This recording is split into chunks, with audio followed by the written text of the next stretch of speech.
So when the TED curators invited me to give a TED talk, they asked me one question. In the age of AI, what are parents for? And at first I was like, okay, yeah, that makes sense. Like having built Milo and building AI for parents, for sure I can figure out a point of view that might be interesting. But it's a much deeper question when you sit with it for a while.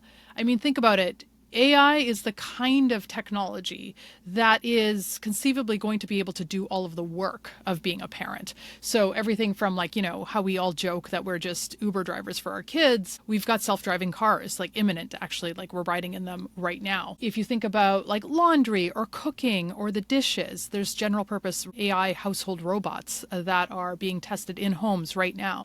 If you think about the coaching or the therapy or the tutoring side of things, the learning, there's chatbots and companies doing that.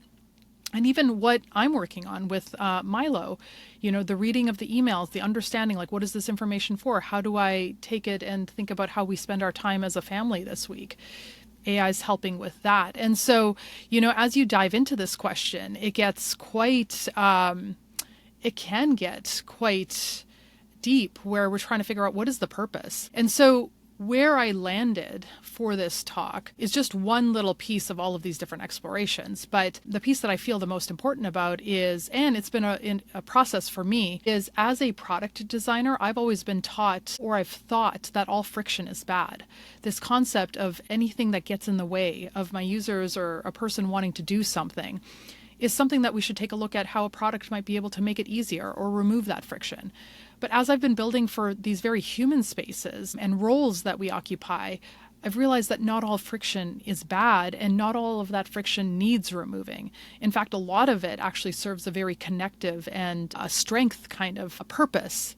So where does that leave us? Well, for me, it certainly leaves us in a place where we have to proceed carefully, where we need to help our tools understand that what might look like friction might actually be friction, but it might not be the kind that you need removing. And what that looks like for you might look different for me. And so the types of tools and technology and all of this help that we're building needs to be built with that in mind. And so that's really what this talk kind of brings to life in 8 minutes, which was its own kind of challenge to be able to put together. But coming off of that, I take that and I'm thinking about how does that inform how we build not only what we're building with Milo, but just in general, what are the stakes of AI as we invite it into our homes to be with us and our families and our kids and our communities?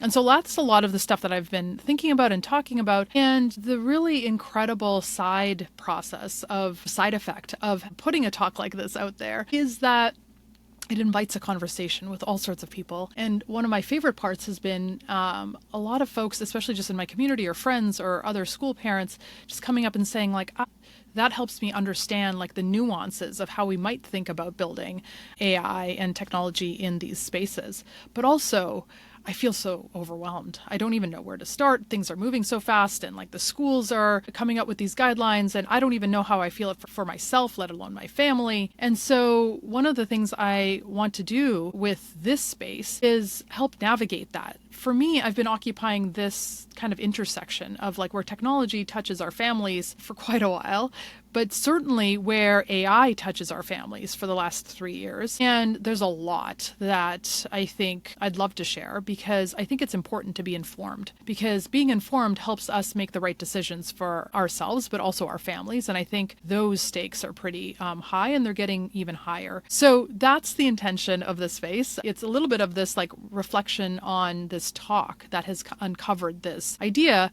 of the value of productive friction and the value of allowing each of us to make the calls that we need to, especially in our families. But then coming off of that, well, what are the questions? What are the big kind of pieces? Where are we today in AI that we might be able to use and put to work? And what are some of the things that we need to kind of see coming down the pike and how might we think about that? So that's what I'm excited to explore here.